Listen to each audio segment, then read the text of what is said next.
Hello, I am Endlessness and welcome back to Final Fantasy VII Our Crisis, and in this video I'd like to give you a guide for the floor B27 in the Burrow Singularity Tower. Titan is weak to wind and he has increased physical resistance, so you want to use magic DPS here, and Titan will deal physical damage to you, and there will be few times where he buffs his physical attack, and you either have to tank those hits as every attack will lower that buff, or you can just use Nanaki or Mat's Limit Break to nullify it. And after those few attacks you will trap one of your characters in rock, and that will be the character with the highest magic attack stat. So if you have 2 DPS you can manipulate by raising and lowering magic attack stats, or if you have a single target magic attack buffing weapon, just leave the main DPS unbuffed when the Titan seeks the target. And Titan will also have a sigil phase where you have to break 3 circle sigils and 7 diamonds, and during that phase you'll keep inflicting fatigue status, so make sure that you bring magic rune rest. And also at the beginning of the battle, Titan will have a force gauge where he will also protect himself with Veil, and you absolutely have to deplete that gauge in time, otherwise it's a wipe, so it's a DPS check. We have a few magic wind DPS by now, and Yuffie with Cloud are not the best, but older Aerith with Naki are still very much viable and usable here. And I struggled a lot with B26 Leviathan, so I expected Titan to be also very tough. And I made my best team with Cloud DPS expecting a very sweaty battle, but I just speedran through it. Then I tried my original Titan EX2 team that I still had saved, and it worked very well. And weirdly, this B27 Titan feels easier and faster. It's kind of shocking, but it's nice to see that all the weapons and setup are still viable. And I also tried this team with Aerith as healer and Cloud as DPS, and the battle goes much faster because of how powerful Cloud's Wind's big PP DPS is. But since it's a relatively new weapon, I'm aware that not everyone has it at OB10.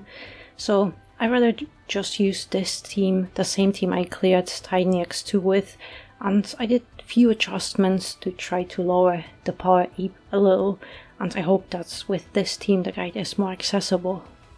Barret has Give Out Your Outfit with Mind Blow, Micro Laser to buff magic attack and for the AoE heal slot, Assault Gun to buff physical defense, Ultimate Weapon, Cura in all Cure slots, Circle Sigil and Asuna Fatigue, and then sub-equipment slots, Baharot and Centipede to buff heal stat, and then Guild Weapon with physical defense for allies and earth resistance. Naki has Canyon Outfit with Stardust Ray to nullify those attack buffs, Canyon Collar for DPS and to debuff magic defense, Silver Collar to debuff wind resistance, Ultimate Weapon and 2 magic attack stat sticks and a Circle Sigil just in case. And then in sub-equipment slots Naki has a Guild Weapon with physical defense and earth resistance, and Buster Origin for HP and physical defense, and Crimson Staff or any other weapon with magic attack for allies. Aerith has Bahamut outfits, but if you have her Wind Arcana one that would be much better. Breath of the Earth, and here in main weapon slot I originally had Prism Rod, but now I have some HP nodes unlocked in Aerith's Overspeed tree, so now if I put Prism Rods in main weapon slot, Aerith would have over 20,000 HP, and that's not needed. So if you have unlocked some of Aerith's Overspeed tree, you can just put Flora Wand or Sun Umbrella in main weapon slot.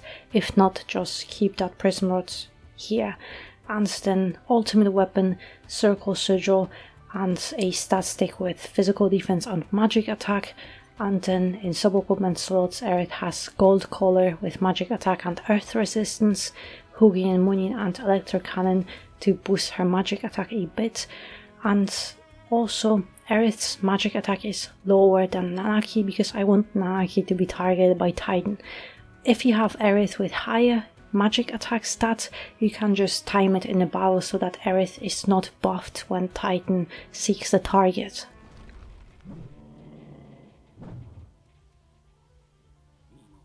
Alright, Titan So the battle is exactly the same. So start, if you have the same team, just start with debuffing magic defense with Nagi and just use AB with Aerith. But you also have to buff your physical defense here.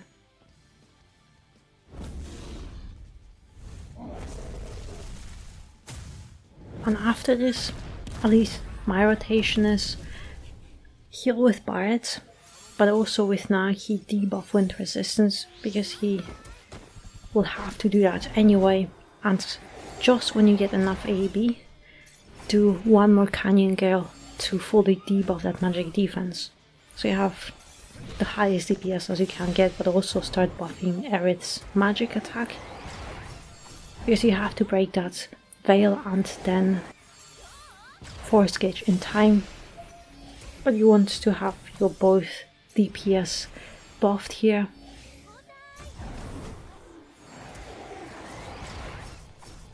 Should be one more hit from Aerith, I think.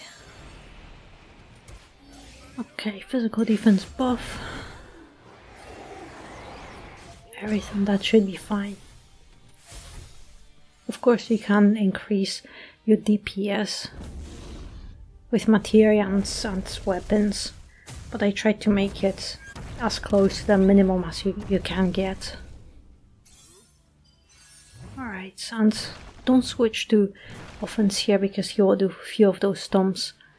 So that's why Breath of the Earth, it's really useful in this battle, I think.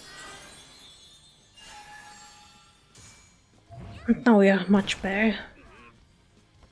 So just the same thing, you can ignore him and just keep DPSing, but also watch out for your magic attack buffs, because I know soon enough, yeah, Aerith is already flashing, so we have to reapply it. But here, if Aerith has higher magic attack stats, ignore that magic attack buff on Aerith, otherwise she will get target, as it will not expire when before the Titan seeks the target. But also, I was talking over it, but when you see Titan buff his magic attack, just nullify it with Nagi's limit break. And right, Nagi got tired, so just cure him from that fatigue. And you can keep switching to defense here on those attacks, but it's really not needed. You'll have enough time to heal back. And alright, after this crushing jump, Titan will trap one of your characters. I know it will be Nanaki, but when you see him do his animation, just use any actions if you want to. And with Aerith you just have to deplete that wind gauge, but it's really easy, at least with your main DPS, but also pay attention to all your buffs and debuffs. But here you have quite a lot of time to just continue doing DPS, and you could activate overspeed. And of course with Aerith she will not get any attack boost, but you consume one less AB, so you could get few more attacks.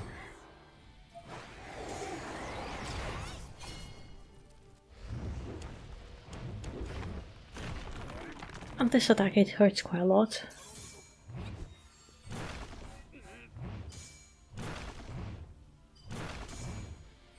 But also, unless you have a lot more DPS, and it will make Titan skip the phase. Here we should be getting a Surge phase very soon. That's why I'm rather saving my AB here. Okay, here it comes. So it's 30 Circle Sigil. And also, if you have Prism Rod in main weapon slots, you have Circle Sigil boost slots, so it will make this Sigil phase much faster. But if not, you just have to keep breaking them. But also you can activate ultimate weapon bards and Nagis to survive easier than just actually. I think this one, it'll be easier to recover. You could switch to defense on that sigil phase, but it's quite tight, and switching to defense on offense takes quite some time. And alright, let's just try to recover here.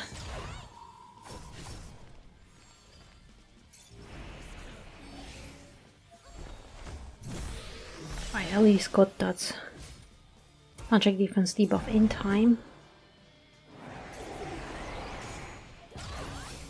Both are buffed, and this another force gauge is coming just after the sigil phase, so you have to be prepared. But here you also have still some time to not only deplete the gauge but also recover HP and prepare for that.